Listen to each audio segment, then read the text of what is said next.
Good morning everyone. तो आज हम करने वाले हैं पेपर 3 का सोल्यूशन। ठीक है, तो हम आज जिसमें देखेंगे ईसीसी यानी कि प्रारंभिक बाल व्यवस्था और देखभाल एवं शिक्षा, जो आपका वही 3 घंटे का पेपर रहेगा और 70 नंबर का आपका यहाँ पे क्वेश्चन आने वाले हैं। तो चलिए स्टार्ट करते हैं। सबसे पहले सेक्शन ए देखते हैं। तो सेक्शन ए में अथवा क्वेश्चन रहेगा, ये तो आपको पता ही है। तो हम देखते हैं कि क्वेश्चन नंबर 1 क्या है। तो प्रारंभिक बाल व्यवस्था देखभाल एवं शिक्षा की प्रमुख अवधारणाओं को यहाँ पे आपको स्पष्ट करना है।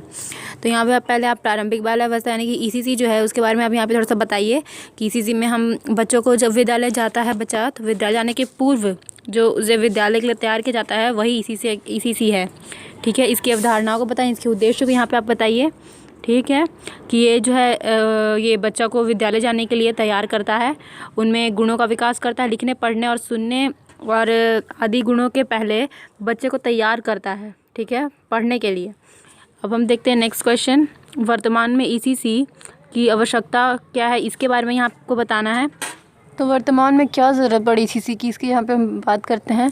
तो ईसीसी का जो है विकास किया जाता है विद्यालय जाने के पूर्व। जो हम अपने आसपास देखते हैं कि प्ले स्कूल रहते हैं, वहाँ बच्चों को तैयार किया जाता है, उनके पहले विकास किया जाता है ताकि वो उनका जो मस्तिष्क है, उनका जो शरीर है, वो सब उनका विकास हो जाए। ठीक है, वो जो भी पढ़े उन्हें याद रहे, या फिर वो मतलब कि तार्किक चिंतन जो भी कहें, वो सब का गुण पहले उसमें विकसित किया जाता है, उसके बाद उन्हें शिक्षा दी जाती है ताकि बच्चे जो हैं वो विद्यालय जाने से डरे नहीं। ठीक है, उन्हें पहले ऐसा माहौल बना के दिया जाता है, विद्यालय का रूप बना के दिया जाता है ताकि बच्चे वहाँ जाने के लिए प्रेरित हों।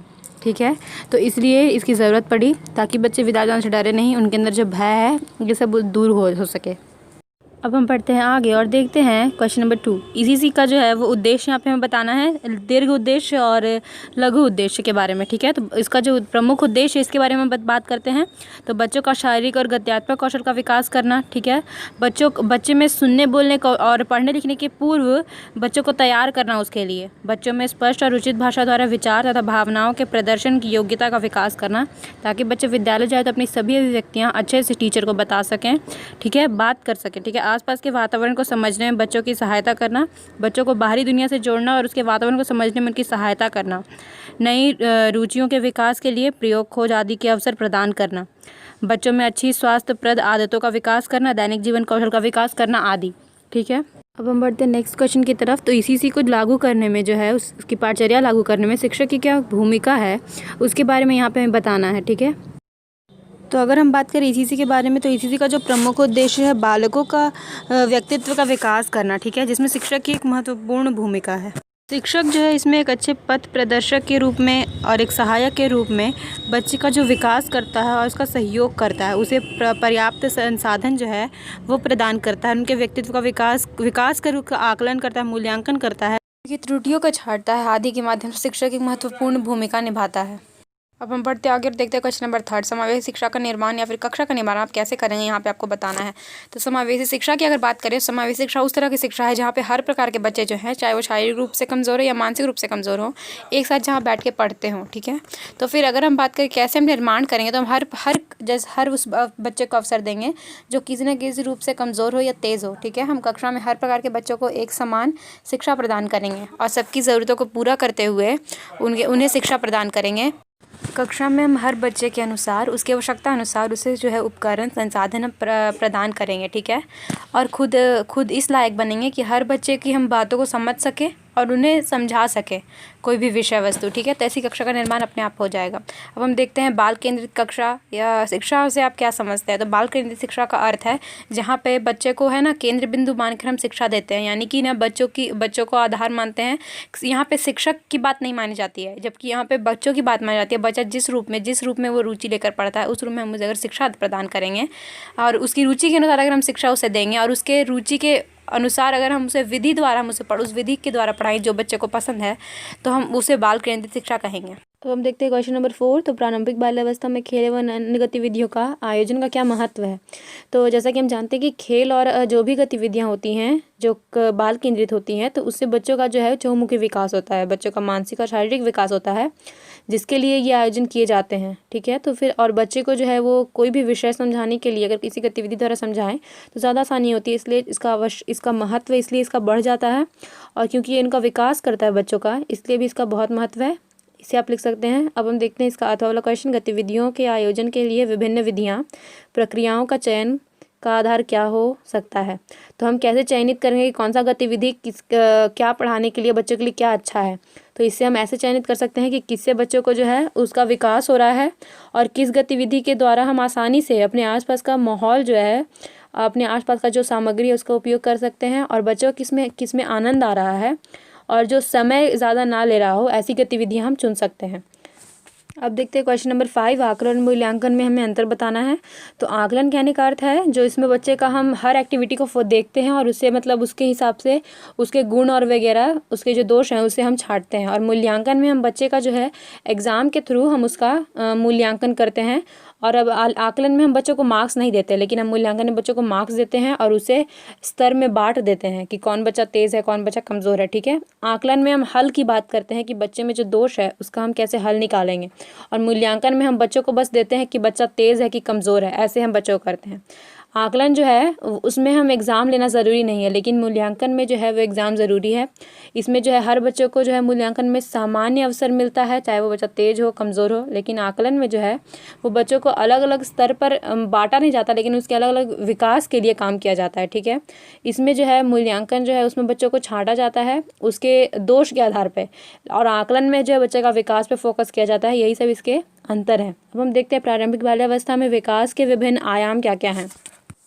तो अगर हम बात करें बाल विकास में क्या क्या आयाम हैं विकास के, तो पहले जब बच्चा जन्म लेता है या फिर जन्म से पूर्व भी उसका जो शारीरिक विकास है वो प्रारंभ हो जाता है और जन्म के उपरांत उसका शारीरिक विकास चलते रहता है।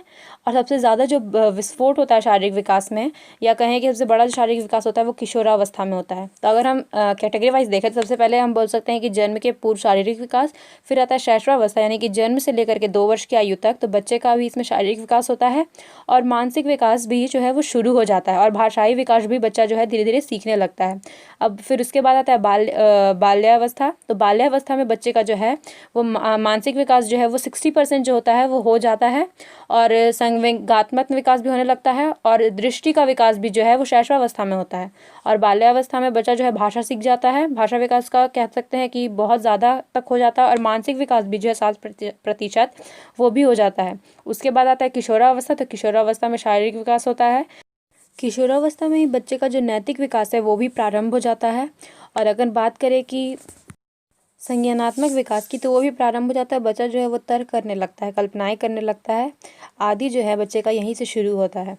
अब हम देखते हैं क्वेश्चन नंबर 6, बिहार में बाल्यावस्था में शिक्षा की चुनौतियां क्या क्या है। यानी कि बच्चा जब बाल्यावस्था में होता है तो उसको शिक्षा देने में क्या क्या चुनौतियां आती हैं, या फिर एक शिक्षक के रूप में आपको क्या क्या चुनौतियां आएंगी यहाँ पे वो लिखना है। तो हम कह सकते हैं कि यहाँ शिक्षा का अभाव है, बच्चे का परिवेश वैसा नहीं होता है कि वो शिक्षा के प्रति आकर्षित हो। ठीक है, तो उसे शिक्षा के प्रति मतलब उसे पढ़ने के लिए प्रेरित करना ये बहुत बड़ी चुनौती है शिक्षक के लिए और आज हमारे बिहार के समाज में। ठीक है, फिर अगर हम बात करें तो आर्थिक स्थिति जो है उसके कारण भी कुपोषण, बच्चे का खान पान अच्छा है जिसकी वजह से उसे आयरन की कमी वगैरह के कारण से पढ़ने में मन नहीं लगेगा, आदि चुनौतियाँ आती हैं। अब देखते हैं राज्य में प्रारंभिक बाल्यावस्था शिक्षा को 8 वर्ष तक विस्तृत करने का क्या अर्थ है।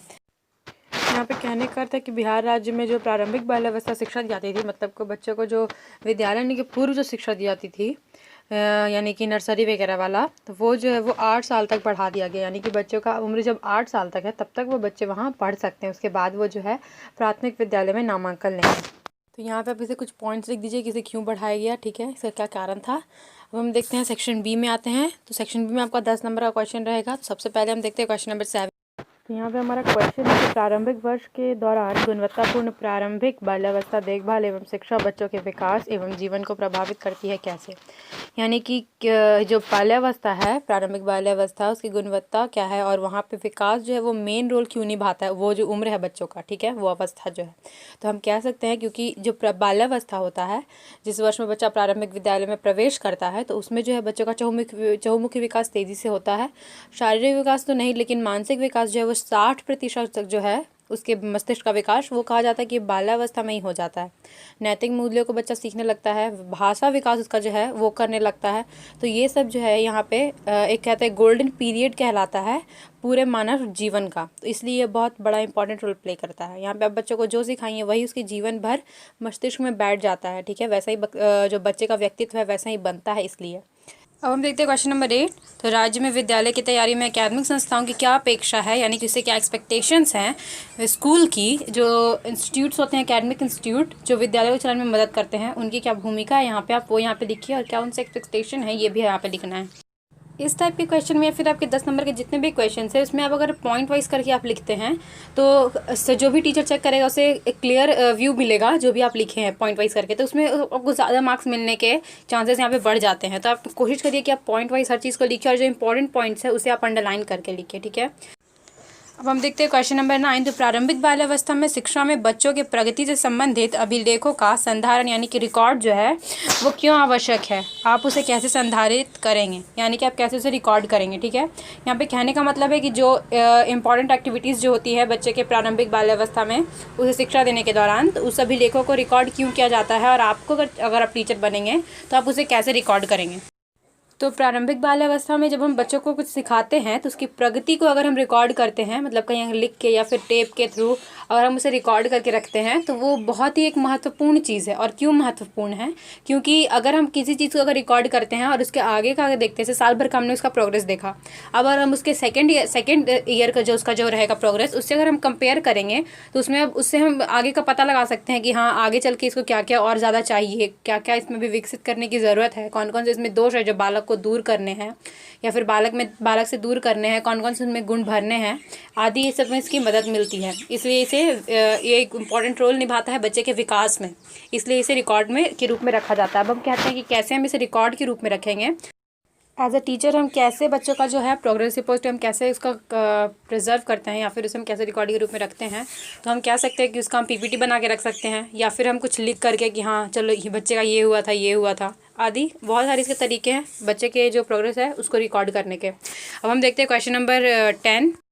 तो क्वेश्चन नंबर 10 है, विशेष आवश्यकता वाले बच्चों से क्या अभिप्राय है, यानी कि जैसा कि इसमें क्लियर है कि विशेष, जिसकी विशेष आवश्यकता हो, ठीक है, जो नॉर्मल ना हो, जिन्हें किसी विशेष आवश्यकता के कारण ही वो चल बोल सकते हैं या फिर उनका दैनिक क्रियाकलाप होते हैं, ठीक है, तो फिर वो विशेष आवश्यकता वाले बच्चे कहते हैं। या फिर हम ऐसे भी लिख सकते हैं कि जो शारीरिक रूप से या मानसिक रूप से पिछड़े हों या फिर पीछे हों, वो जो कहते हैं विशेष आवश्यकता वाले बच्चे कहलाते हैं, जैसे कि दृष्टिहीन बच्चे आदि।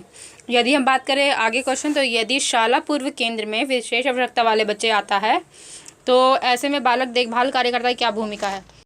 तो यहाँ पे जो कार्यकर्ता की जो भूमिका है वो बढ़ जाती है और उसे विशेष आवश्यकता वाले बच्चों की जो ज़रूरत है उसके हिसाब से भी कार्य करना पड़ता है, उन पर एक विशेष ध्यान देना पड़ता है, लेकिन उन्हें सारे बच्चों को जो है वो एक समान मानना पड़ेगा, ठीक है। और उनकी जो भी ज़रूरत है इस तरह से उनको पूरी करनी होगी कि सारे बच्चे को वो एक तरह का माने और बच्चों में भेदभाव की भावना न विकसित हो, इसका वो ध्यान रखे आदि, कई सारे ऐसे उसकी जो भूमिका है वो बढ़ जाती है यहाँ पर। अब हम देखते हैं निम्नलिखित में से किन्हीं दो संक्षिप्त टिप्पणी करना है यहाँ पे आपको। विद्यालय की तैयारी में समुदाय से अपेक्षा, विद्यालय आने के पूर्व बच्चों की भाषाई ज्ञान, विशेष आवश्यकता वाले बच्चे तथा ईसीसी ICDS। अब हम एक बार एक करके इसे देखते हैं एक बार। विद्यालय की तैयारी में समुदाय से क्या अपेक्षा, पहले हम इसकी बात कर लें। तो विद्यालय और समुदाय जो है एक बहुत ही घनिष्ठ संबंध है दोनों में। विद्यालय में जो भी बच्चा समुदाय से आता है वो समुदाय की नीड्स को वहाँ से निकल कर पूरा करता है, जो ज़रूरत होती है समुदाय की उसको वो पूरा करेगा यहाँ पर, और जो भी उसकी जैसा समुदाय की ज़रूरत हो उसके हिसाब से वो बनकर तैयार होता है, उसकी जो दोष है उसको छांटता है और फिर उसमें जो है नए नए विकास समाज में, नई नई नीतियाँ नई विकसित करता है, ठीक है, और समाज का विकास करता है। विद्यालय को जो है समाज से यह अपेक्षा होती है, यानी कि समुदाय से यह अपेक्षा होती है कि वे विद्यालय पर विश्वास करें, विद्यालय को सपोर्ट कर अपनी जो एक सकारात्मक दृष्टिकोण विद्यालय के प्रति रखे कि जो भी होगा समाज के लिए एक सकारात्मक पहलू उभरेगा, ठीक है। और हम देखते हैं विद्यालय में आने से पूर्व बच्चों की भाषाई ज्ञान क्या होती है। तो विद्यालय आने से बच्चा जो है गोरा कागज़ नहीं होता, ठीक है, उसकी जो भाषाई होती है मातृभाषा उसमें वो निपुण रहता है और वो और भी कई तरह की भाषाएं जो है उसको थोड़ा थोड़ा सब सारी भाषा का उसको ज्ञान होता है। तो इसलिए अगर हम बच्चे को कोई भी चीज़ अगर हम कुछ सिखाते हैं तो भाषा जो है उसमें हर एक चीज़ में इंपॉर्टेंट रोल निभाती है। अगर हम उसे कोई नई भाषा भी सिखा रहे हैं और अगर हम उसकी कोई मातृभाषा से कोरिलेट करके सिखाएं तो बच्चा कोई भी चीज़ जल्दी से सीखता है। तो इसलिए यहाँ पे बच्चे के जो विद्यालय से पूर्व जो भाषाई ज्ञान होता है वो बहुत ही महत्वपूर्ण होता है। अब हम देखते हैं विशेष आवश्यकता वाले बच्चे तथा ECCE। तो विशेष आवश्यकता वाले बच्चे, मैंने जैसा कि आपको 10th क्वेश्चन नंबर में बताया है कि विशेष आवश्यकता वाले बच्चे वो होते हैं जिन्हें विशेष आवश्यकता की ज़रूरत होती है। और ECCE कहने का मतलब है प्रारंभिक बाल्यावस्था और देखभाल और शिक्षा की बात यहाँ पे है। तो यहाँ पे आप इसे दोनों को क्लेरिफाई करिए। अब हम बात करते हैं ICDS के बारे में। तो इसका फुल फॉर्म जो है इंटीग्रेटेड चाइल्ड डेवलपमेंट सर्विस है, ठीक है। इसका लॉन्च जो है वो इंडिया में 1975 को हुआ था। क्यों हुआ था? तो प्री स्कूल के बच्चों को जो 6 साल से जो नीचे के थे उनको जो है फूड, हेल्थ फैसिलिटीज़, एजुकेशन और बहुत सारी सुविधाएं जो हैं वो प्रदान करने के लिए, प्रोवाइड करने के लिए इसका जो है लॉन्च हुआ था। इसे हिंदी में कहते हैं एकीकृत बाल विकास योजना, ठीक है। और ये जो है बच्चे का और फिर माँ का, दोनों का जो है वो देखभाल करने के लिए कह सकते हैं इसका लॉन्च हुआ था। और बच्चा जब गर्भ में होता है तब से लेकर के उसके 6 साल की उम्र तक उसको फूड प्रोवाइड कराता है, एजुकेशन प्रोवाइड कराने का जिम्मा लेता है। आई होप कि आपको सारे क्लियर हो गए होंगे टॉपिक। आपको जो भी प्रॉब्लम आप कमेंट सेक्शन में मुझे पूछ सकते हैं। Thank you for watching. Please subscribe.